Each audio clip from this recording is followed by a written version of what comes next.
नमस्कार महोदय, जो हम लोग कह रहे हैं बात चलाओगे कि क्लिप काट दोगे डरके मारे? क्यों नहीं? साथे जाओ, जितना जूता पड़े साथे जाओ, बोलोगे तुम्हारे खिलाफ FIR होगा। FIR हो जाए जी, राजतंत्र चल रहा है, राजतंत्र लठ तंत्र। यहाँ संविधान नहीं है, यहाँ संविधान नहीं है, यहाँ संविधान नहीं चल रहा है, यहाँ लठ तंत्र चल रहा है।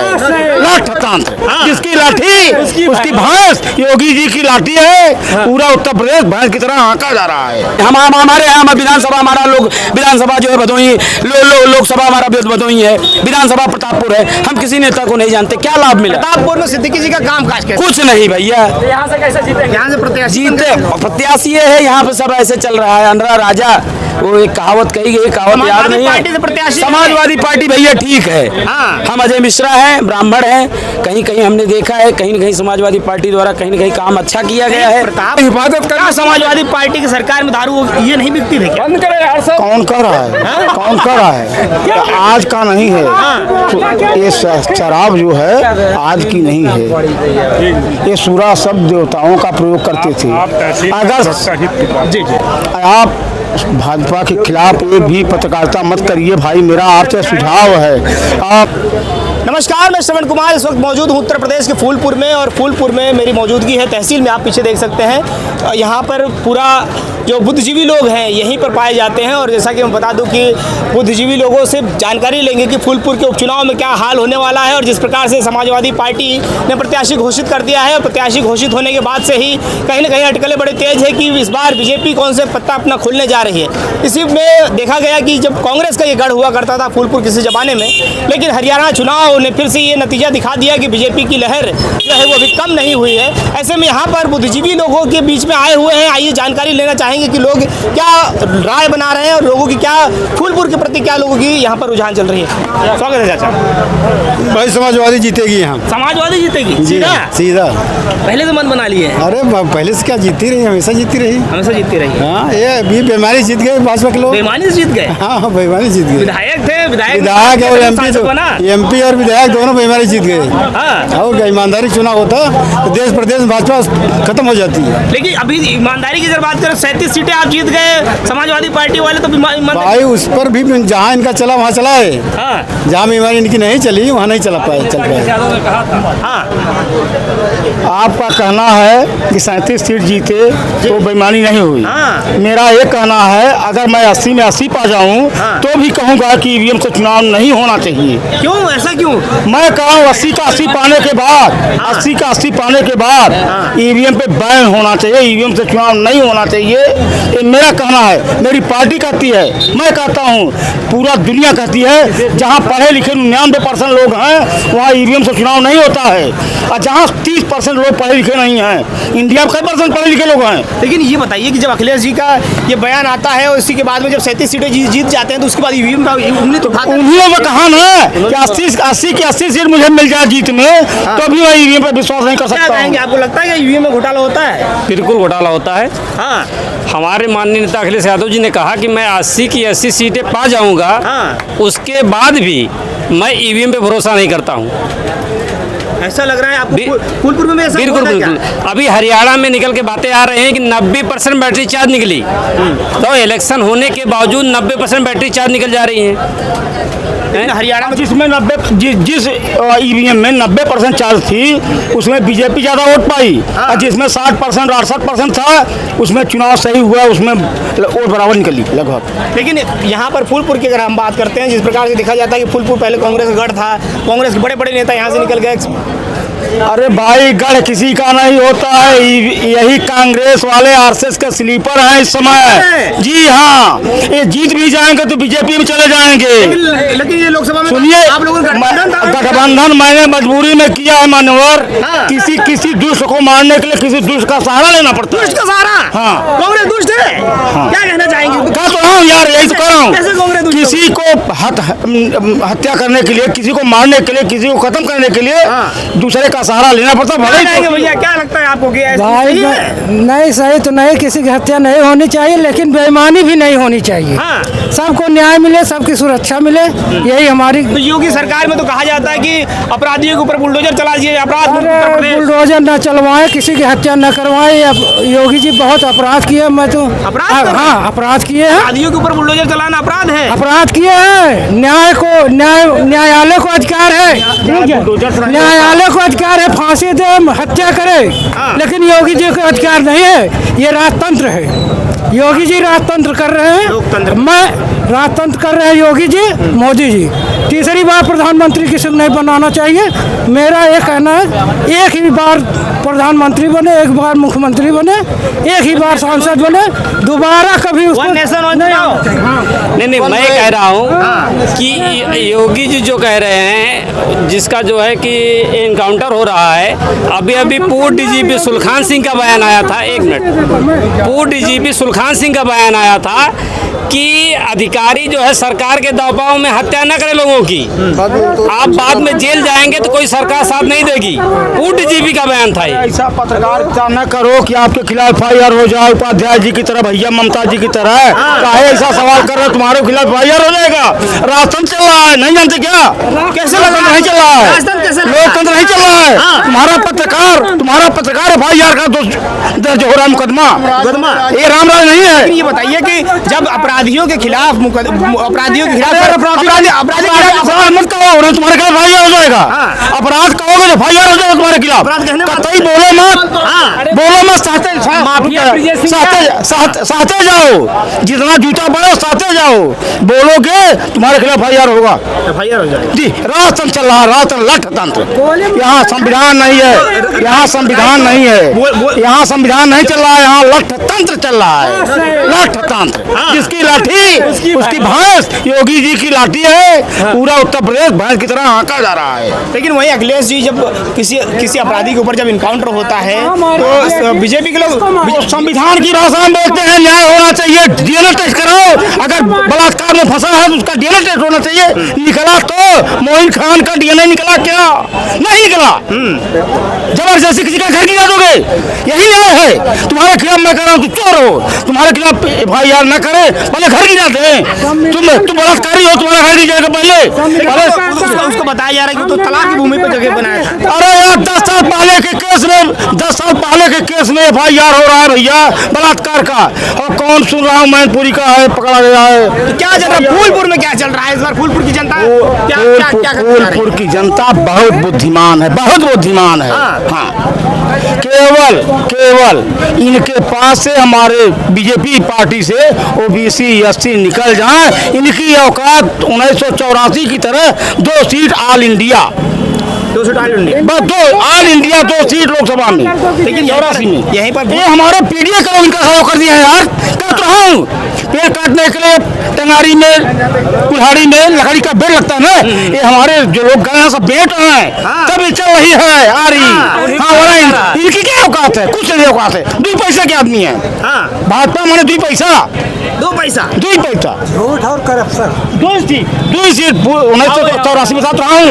लोकसभा में 2 सीट ऑल इंडिया, वही 2 पैसा की औकात है। भैया कोई बीजेपी वाला नहीं है क्या इधर? अरे बीजेपी वाला सब बीजेपी वाले हैं। पूरे उत्तर प्रदेश में भारतीय जनता पार्टी के खिलाफ लहर चल रही है। पूरे उत्तर प्रदेश में अभी चुनाव करा दिया जाए। अभी चुनाव करा दीजिए। पूर्ण बहुमत समाजवादी पार्टी PDA सरकार बनाएगी। PDA सरकार बनाएगी। जी। और 10 के 10 उपचुनाव में सीटें समाजवादी पार्टी जीतने जा रही है। लेकिन यहीं पर अभी आप लोगों का गठबंधन था, इंडिया गठबंधन था। अब जैसे ही हरियाणा चुनाव बीता है और वहाँ पर कांग्रेस ने कहीं ना कहीं समाजवादी पार्टी के साथ भी गठबंधन तोड़ दिया, क्या लग रहा है उत्तर प्रदेश में भी ऐसा? उत्तर प्रदेश में माननीय अखिलेश यादव के नेतृत्व में पूरी तरह से जीत गठबंधन चलेगा, चाहे 1 सीट पाए कांग्रेस, चाहे 2 सीट पाए, लेकिन इंडिया गठबंधन रहेगा। इनको हटाने के लिए इंडिया गठबंधन आवश्यक है जी, रहेगा। हरियाणा में क्यों नहीं हुआ? अरे हरियाणा में यार, अब बता दिया, आप नहीं समझ पाए क्या? MP में कमलनाथ जी ने कहा था कौन अखिलेश कौन अखिलेश, तो पाए क्या सजा? सरकार नहीं बन पाई। यहाँ दीपेंद्र हुड्डा ने कहा अखिलेश का यहाँ कौन जनाधार है, वो पा गए 37 सीट पे। अखिलेश को जो यार, अखिलेश मान शंकर भगवान, जो उनको नहीं याद करेगा वो देश से चला जाएगा। अखिलेश मान शंकर भगवान, अखिलेश अखिलेश का, अरे उनका शंकर जी का दूसरा नाम अखिलेश है। अरे अखिलेश शंकर के अनुसार हैं, इनका जो नाम नहीं लेगा वो देश से चला जाएगा, उसकी सरकार नहीं बन सकती। क्या कहना और सवाल रखिए। कह रहे हैं कि अखिलेश जी शंकर भगवान का अवतार है, उनसे ऊपर हैं। उनसे ऊपर है और क्या? अरे यार, जो इस धरती पर हैं उनके रक्षक है, रोटी कपड़ा मकान स्वास्थ्य शिक्षा सुरक्षा की जो बात करे वो सबसे ऊपर है। आज देश की जरूरत है, शिक्षा दो, रोजगार दो, महंगाई रोको और न्याय दो मुझे। लाखों लोग जेलों में हमारे भाई बंद हैं और अदालतों में करोड़ों मुकदमे विचाराधीन है। हमारी व्यवस्था न्याय देने में पूरी तरह से विफल है। और सुनो, साड़ों का राज हो गया है धरती पर। और क्या यार, साड़ों का राज। सुनिए मेरे और साधु की उपलब्धि है। हमारे हुक्मरान ने फरमान जारी करके हजारों नागरिकों का भवन गिरवा दिया है। ये विधि विरुद्ध है, राष्ट्र के खिलाफ है। क्या क्यों उसे दुश्मनी है भाई? पूरी कमाई लगा देता है आदमी भवन बनाने में, अब पल भर में गिरवा दिया भाई। बलात्कार करे बाप की सुनो और सुनो, यही नहीं, तमाम रिकॉर्ड है कि तमाम घर से बच्चों को उठाकर गोली मारी जा रही है और इस राष्ट्र के लिए ये कलंक है। आज सुधारने की सुनो, और एक लाइन है, सुनो। अगर हमारा संदेश पहुंचा देना मुख्यमंत्री महोदय को, अगर दया जिंदा हो तो स्लाटर हाउस, सुनो यार, दया जिंदा हो तो जो स्लाटर हाउस के लाइसेंस दिए हो ना उसको निरस्त करो, और नैतिकता जिंदा हो तो नशा के जितने लाइसेंस तुमने दे रखा है उसको बंद करो। धन्यवाद। ये मुल्क हमारा है, हिफाजत करना। समाजवादी पार्टी की सरकार में दारू ये नहीं बिकती थी क्या? बंद करो यार सब। कौन कर रहा है? कौन कर रहा है? आज का नहीं है तो ये शराब जो है आज की नहीं है। ये सूरा सब देवताओं का प्रयोग करते थे। अगर आप भाजपा के खिलाफ एक भी पत्रकारिता मत करिए भाई, मेरा आपसे सुझाव है। मेरा संदेश योगी जी से कर दीजिएगा। फूलपुर तहसील का ये कह रहे हैं फूलपुर तहसील का अधिवक्ता अपना सुझाव दिया योगी जी के लिए कि न्यायालय बंद करा दे, न्याय जो है लठ के बल पर करा दे। ये जो चल रहा है इनका न्याय लाठी के बल पर, ये उचित नहीं है, संविधान के तहत नहीं है। संविधान की शपथ हमारे योगी जी लिए हैं लेकिन संविधान के साथ चल नहीं रहे हैं। योगी कहाँ है? भोगी है, भोगी। योगी तो वहाँ होता है। कहेंगे भैया? हम योगी सरकार का पुरजोर विरोध करते हैं। विरोध करते हैं? हाँ। योगी सरकार के इसलिए विरोध करते हैं, योगी सरकार की नीतियों का विरोध करते हैं। योगी सरकार द्वारा जो भी कार्रवाई आज तक चल रही है सिर्फ पेपर में चल रही है, मौखिक रूप से या लिखित रूप से वही चलाया जा रहा है। कोई आज तक कोई आम जनता को कोई लाभ नहीं मिला है और ना ही मिलेगा। जिस हिसाब से इनकी नीतियाँ चल रही हैं उस हिसाब से लग रहा है लोग बेरोजगार रहेंगे और बेरोजगारी बढ़ती रहेगी। और आप बैंक में जा रहे हैं, बैंक में लोन लेने जा रहे हैं तो भैया ये डॉक्यूमेंट चाहिए, ये डॉक्यूमेंट चाहिए, आप डिफाल्टर हैं। बताइए, सबसे बड़ा डिफाल्टर जो है नेता ही होता है। सरकार तो कह रही है कि सरकार क्या कुछ योजना, एक योजना नहीं चलाई सरकार ने आज तक। बताइए कोई योजना दिखाइए। हम आइए, हम कह रहे हैं फूलपुर तहसील में कितने गाँव हैं? कम से कम 516-17 गाँव हैं। 516-17 गाँव के युवाओं साथियों से जाकर आप मिलिए और उनसे पूछिए उनको रोजगार के लिए क्या दिया गया। रोजगार के लिए उनको झुंझुना दिया गया, वही झुंझुना झुन झुन झुन झुन करके बजाया जा रहा है और कुछ नहीं किया जा रहा है। ये सरकार का काम है कि जब राजा कोई राजा बनता है तो उसका काम होता है प्रजा को देखना। ये नहीं कि सिर्फ अपने फायदे के लिए कभी सड़क बनवा दो। सड़क में तो पैसा मिल रहा है भाई, 10,000 करोड़ हुआ, 3,000 करोड़ मेरा घोष, 7,000 करोड़ में भैया अभी 2,000 करोड़ लिया ठेकेदार, उसके बाद 5,000 करोड़ का काम हो रहा है। ये है योगी सरकार की नीति, मोदी सरकार की नीति। सड़क बनाओ, लोगों को लूटो, ये चल रहा है। लेकिन जरूरी तो है सड़क। क्या जरूरी है? हमें ये दिखाया जाए फूलपुर से लेकर प्रयागराज में कितना ज्यादा जो है ट्रैफिक लग रहा है। आए दिन सड़क बन रही है, सड़क बन रही है, सिर्फ पेपर में बन रही है। हम कह रहे हैं आप एक छोटे से गांव से किसी व्यक्ति को उठाइए और ले जाइए, उसको ठेकेदार बनाइए और वो आज जाके ठेकेदारी करे और दिखाए कैसे सड़क बनाया जाता है। हमको जिम्मेदारी दे, हम दिखाते हैं सड़क कैसे बनाया जाता है। प्रवीण पटेल का कामकाज कैसा? प्रवीण पटेल क्या हम जाने? हम क्या जाने ऐसे नेता को?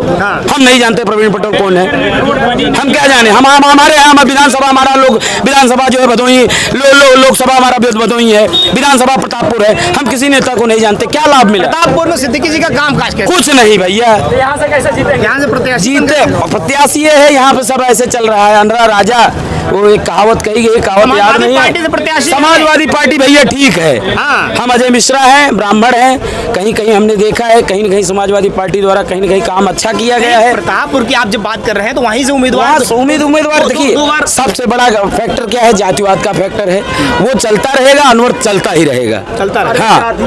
और सबसे ज्यादा हम सरकार, देखिए सरकार किसी जातिवाद से जुड़ा हुआ नहीं है, चाहे योगी सरकार हो या समाजवादी हो या कांग्रेस हो या बीजेपी, कोई भी अन्यथा कितनी भी सरकारें हों, सबसे ज्यादा दिक्कत क्या आती है, आम पब्लिक को क्या दिक्कत हो रही है, आज तक उसको टटोला ही नहीं गया। सिर्फ अपनी जेबें भरो, हमें कहाँ से फायदा होगा, वही फायदा हो रहा है। जातिवाद की सरकार चल ही रही है भाई मेरे। सरकार जातिवाद की सरकार चल रही है, समाजवाद की सरकार नहीं चली है। सर्व समाज का लेकर के जातिवाद चल रही है। हाँ। जो इनके पार्टी में रहेगा उसका ही होगा, जो इनके अगेंस्ट वोट करे। अभी आप थाने में चले जाइए, सीधी बात बता रहे हैं आपको, सीधे जहाँ पे 10 रुपए का काम हो रहा था वहाँ पे 1000 रुपए आपको देना पड़ रहा है। इस बात से सहमत है कि नहीं आप?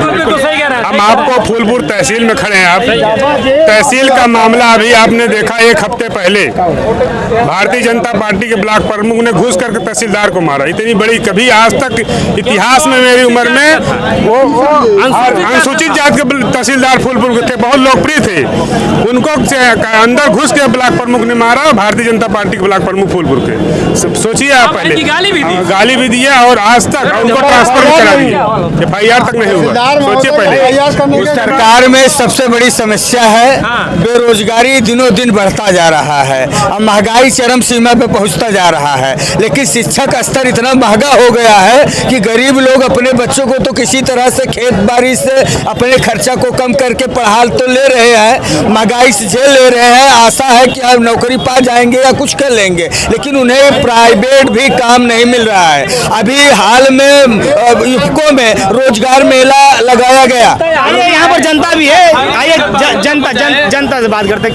क्या है फूलपुर का, क्या मुद्दा है इस बार? हम क्या मालूम है, क्या माहौल रहेगा? हम क्या माहौल बताएं भाई। बाबा की सरकार कैसी सरकार काम काज कैसे कर रही है? सरकार बढ़िया कर रही है और क्या होता है। मिलता है, वो मिलता है आपको? क्या चाहिए? किसान सम्मान निधि वगैरह मिलती है? हमें नहीं मिल रहा है। नहीं मिल रहा है। कैसा काम काज है सरकार का? अरे कहाँ है, जो इतनी महंगाई है बताओ, 40 रुपया 50 रुपया किलो नेनुआ कोहड़ा बिक रहा है, बताइए। हाँ, कौन किसान कौन क्या खाएगा? दाल है। हाँ, महंगाई नहीं है, कहीं नेनुआ कोहड़ा 40 दूध सबसे सस्ता है, 60 रुपये सस्ता। अरे यार, जब दाल 170 मिले तो 200 में क्या है? चोकर का भाव है, दूध सस्ता है, चोकर महंगा। गेहूं का भाव सरकार काम नहीं करत। 22 रुपया किलो चोकर बा, सरकार काम 22 रुपया किलो चोकर बा, 30 रुपया किलो गेहूं बा। गेहूं पैसा देता है, गेहूं का भाव चोकर मिल रहा है। सरकार भाजपा में कुछ नहीं, इधर से आओ। पूरे आपको बताएं कि अधिवक्ता कल्याण निधि में पहले 1.5 लाख रुपया आता था। अखिलेश यादव मुख्यमंत्री हुए तो 5 लाख किए। भारतीय जनता पार्टी की सरकार अधिवक्ताओं के लिए कुछ भी नहीं किया। इन्होंने एक पैसे की बढ़ोतरी न अधिवक्ता के निधि में, न अधिवक्ताओं के हित में, न तो अधिवक्ताओं की दुर्घटना होने पर इन्होंने कुछ नहीं किया। आज तक योगी आदित्यनाथ ने अधिवक्ता विरोधी है, मुख्यमंत्री है, अधिवक्ताओं के विरोधी मुख्यमंत्री हैं। आज तहसील में इतनी अंबार है, यहाँ पर कोई व्यवस्था नहीं है। रजिस्ट्री ऑफिस का निधि आज तक यहाँ नहीं बना। इतनी असुविधा जनता को है तहसील में कि कोई बात नहीं है, कोई निस्तारण नहीं। सरकार के हित के लिए काम नहीं।